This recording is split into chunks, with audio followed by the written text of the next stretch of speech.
Grüezi miteinander. Jetzt möchte ich ganz kurz etwas über die Weinbeurteilung und Degustation sagen.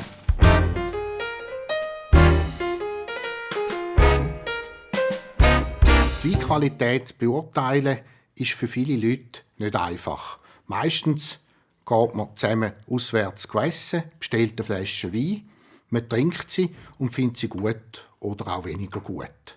Aber es ist noch schwierig, den Wein ein bisschen einzustufen, dass der Wein eine gewisse Form bekommt. Es gibt auch Leute, die glauben, wenn sie ein paar teure Weine getrunken haben, alle guten Jahrgänge von Mouton Rothschild, sagen sie grosse Weinkenner. Aber das ist im eigentlichen Sinn kein Weinkenner. Ein Weinkenner ist für mich jemand, der in der Lage ist, einen bestimmten Wein qualitativ relativ präzise einzuordnen. Also ist jetzt der grüne Veltliner aus dem Jahrgang 2014 aus Kamptal, ist jetzt das in seinem Umfeld, ist das ein gut gemachter Wein oder ein mittelmäßiger oder ein schlechter Wein? Das ist letztlich ein Weinkenner. Und da sieht man auch sofort, wo die Schwierigkeit liegt. Es gibt Tausende und Abertausende von Produzenten und es gibt Hunderte von verschiedensten Rebsorten und jedes Jahr gibt es wieder neue Weine, die auch bei den einzelnen Produzenten unterschiedlich schmecken. Also eine Qualitätsbeurteilung ist etwas recht Schwieriges.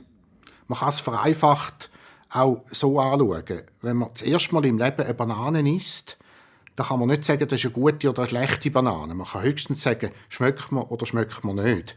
Wenn man dann ein paar Bananen gegessen hat, dann ist man schon in der Lage, zu sagen, ja, das ist jetzt eine bessere oder eine schlechtere Banane. Und beim Wein ist es sehr ähnlich, eben mit dem Unterschied, dass man halt wirklich extrem viele verschiedene Traubensorten hat, extrem viele verschiedene Winzer und extrem viele verschiedene Weinregionen, wo man das muss können dann einordnen.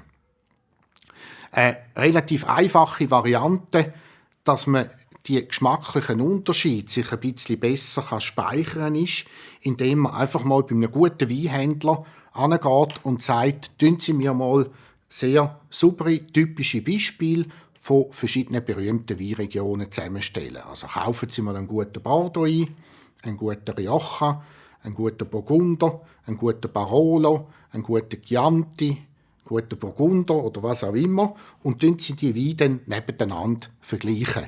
Und dann im direkten Vergleich werden Sie sehr schnell die Unterschiede erkennen.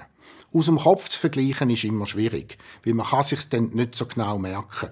Aber wenn Sie mal einen Bordeaux neben einem Burgunder probiert haben, werden Sie sofort sehen, was die Unterschiede sind. Und so können Sie sich die Unterschiede auch viel besser merken.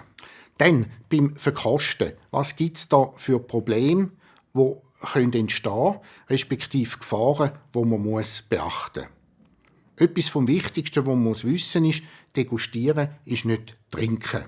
Ich bringe da immer wieder das Beispiel von einer Bouillon. Ein Freund von mir hat in seiner Jugendzeit bei Knorr oder bei Matschi gearbeitet, ich weiss nicht mehr wo. Und die hatte eine Bouillon, die hat niemand kaufen. Und sie haben immer wieder Blindtests gemacht mit Konkurrenzbouillons und ihre Bouillon hat immer gewonnen. Aber man hat sie nicht kaufen. Er hat erst herausgefunden, wo er mal so ein paar Bouillonwürfel mit heimgenommen hat und seiner Frau gesagt hat, jetzt machen wir mal so ein Bouillon und einen ganzen Teller leer gelöffelt hat, wieso die niemand wollte. Die Bouillon war nämlich viel zu salzig. Wenn man aber nur einen Löffel genommen hat, dann hat es perfekt gestummen. Und beim Degustieren ist es sehr ähnlich. Es kann sein, dass Sie einen Wein sehr gut finden, indem Sie ihn einmal degustieren. Aber wenn Sie daheim sind und den mal 1:1 zum Essen ausprobieren, stellen Sie vielleicht fest, dass der Wein nach 2 Gläsern schon langweilt, dass Sie nicht mehr trinken wollen, nicht mehr trinken können oder dass er viel zu schwer ist. Es gibt heute relativ viele Weine, die auf Degustationen hin getrimmt worden sind. Also die gewinnen dann in Blinddegustationen. Vielleicht, weil sie besonders wuchtig sind, oder?